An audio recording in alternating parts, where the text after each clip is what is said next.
Okay, here in the back of this kitchen, we are going to move the dryer vent. It's currently on the floor right there, and we're going to put it in the wall. So we'll need to create a crawl space access. Inside the taped area is where you should cut with a thin kerf on the flooring. It's the laminate flooring. Use a real thin so you can have a nice clean cut on that top layer especially.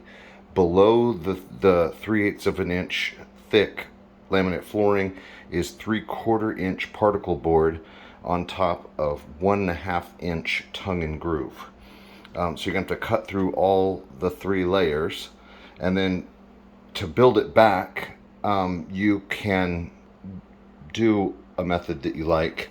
One might include to put a 3/4 inch, like a 1x3, 1x2, 1x3 frame on all 4 sides, attached to the tongue and groove, 1.5 inch, 1, 2, 3, 4-sided frame at the height of the top of the tongue and groove, and then make a new 3/4 inch thick plywood cover that will rest on top of that frame of 1x4 around the perimeter, and then glue and or attach all of the flooring to that new 3/4 inch plywood.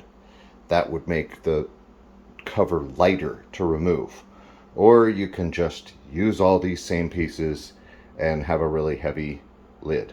But we'll want to cover the hole in some way. So maybe attach something to the bottom to cover it so that there's no pests coming through. In the wall, you'll want to cut inside the blue tape. There's a stud on the left side. Oh yeah, there's a stud here on the left side here. This is a joist right here. So that's why we're stopping there.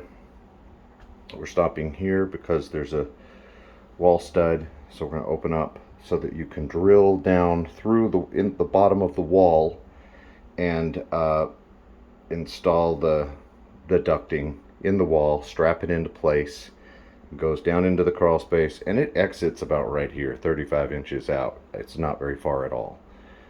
So you're just going to go down, over. You can use a flexible line like what is connected in there right now.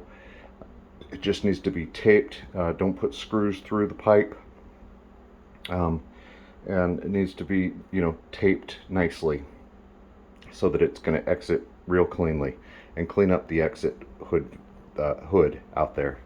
It's one of them's pushed too far out right now. So this will just be nice and clean. It'll removable panel when you're done. This, you can just screw the thing back into place, and the exit vent should be really low like that and as far to the left as possible.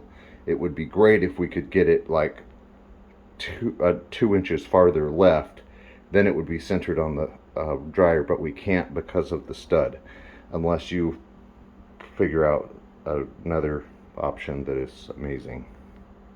So when you're done, just make sure that there's a lid on top. The duct is something you can attach a dryer vent to in the wall right there, and it's cut down into the baseboard like so.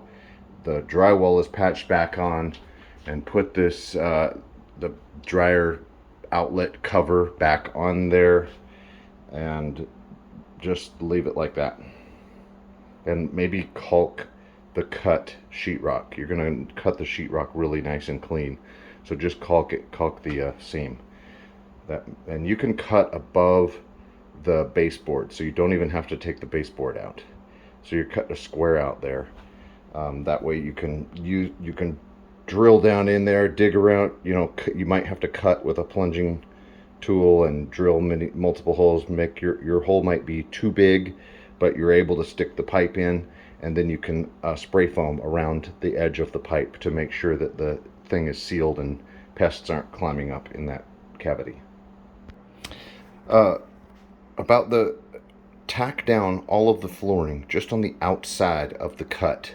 Once you make the removable panel, a lot of times when you're removing that panel, it catches on the other floor, and the other floor starts breaking and coming up.